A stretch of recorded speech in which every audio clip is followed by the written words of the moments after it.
En étant jeune et en bonne santé, je me dis que c'est vraiment pas rigolo pour les personnes qui ont plus de 65 ans de rester à la maison, pas trop pouvoir faire grand-chose.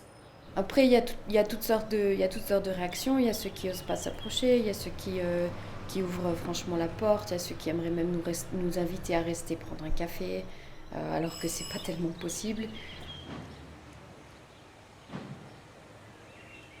Bonjour, comment ça va? Je vous ai amené un petit peu quelques cours. J'ai tout trouvé, donc le sucre, les cornettes. Ah, c'est vraiment gentil de votre part de faire ça pour nous. En tout cas, merci infiniment, ça nous rend vraiment service. Bah, avec grand plaisir. Et tout le monde va bien chez vous? Ça va bien, merci. Ok, super. Bon, gardez la santé alors. Au revoir. Ça me fait vachement plaisir de pouvoir rendre service. Ça égaye ma propre journée, à vrai dire, d'avoir l'impression voilà, de pouvoir un petit peu contribuer à la communauté. J'ai plus de 65 ans, et on m'a expliqué que je faisais partie d'un groupe à risque. Bien que je demeure très actif, voilà qu'on m'apprend que je suis vieux, tout d'un coup. Ma seule possibilité d'être encore utile est désormais de disparaître de l'espace public. Je suis donc devenu inutile. Je ne peux même plus garder mes petits-enfants. À cause de ce virus, voilà notre société scindée en deux, les actifs et les inutiles. Alors ça nous fait vraiment chaud au cœur de voir que les jeunes ne nous laissent pas tomber.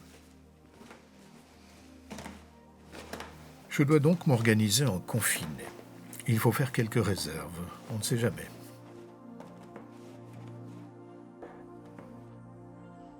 J'en profite pour apprendre des choses nouvelles comme faire du pain par exemple.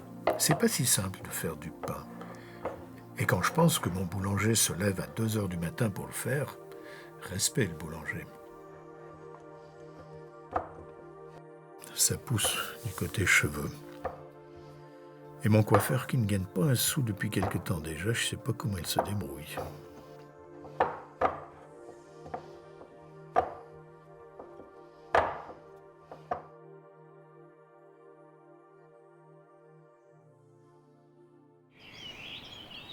Le confinement a du bon aussi. Il donne du temps et je peux observer les petites choses qui se passent tout près de chez moi, sur mon balcon.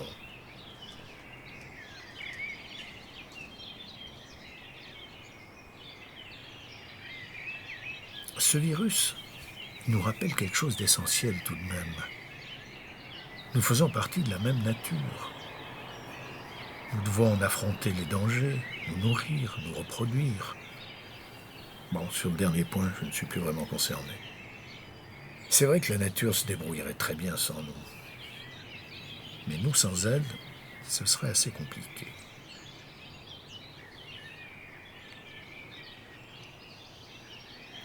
Donc, je fais partie d'un groupe à risque. Mais au fait, je suis à risque de quoi? Ah voilà.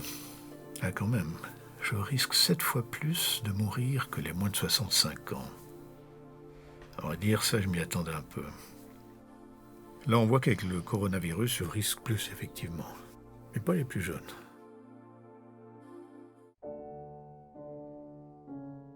Et puis mourir, c'est moche.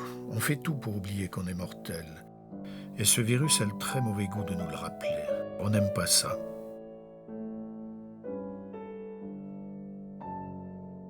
Alors nous, le groupe à risque, il faudra penser à nous laisser confiner le plus longtemps possible dans nos EMS.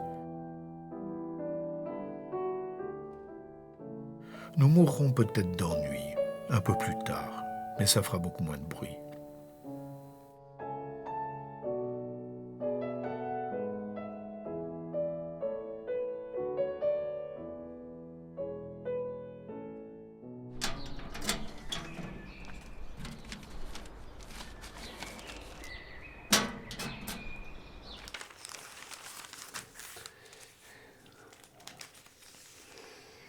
« 62 milliards pour sauver l'économie. » Et puis voyons d'autres statistiques. Le Covid a fait 170 000 morts en 4 ou 5 mois, on ne sait pas exactement. La pollution atmosphérique seule fait 8 à 8 millions et demi de morts par année. Et ça, alors, ça n'intéresse personne.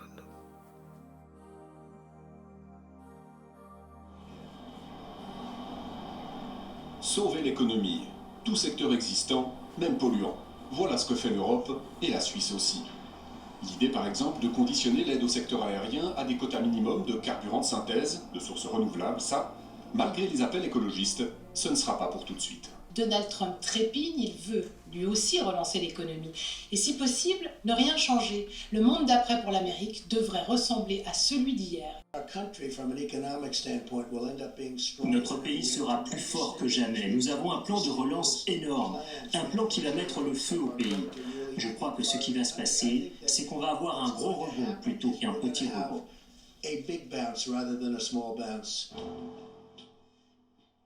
Voilà donc où nous en sommes. Repartir comme avant, plus vite. Oubliant tout ce que nous avions appris sur les dangers de notre modèle de société.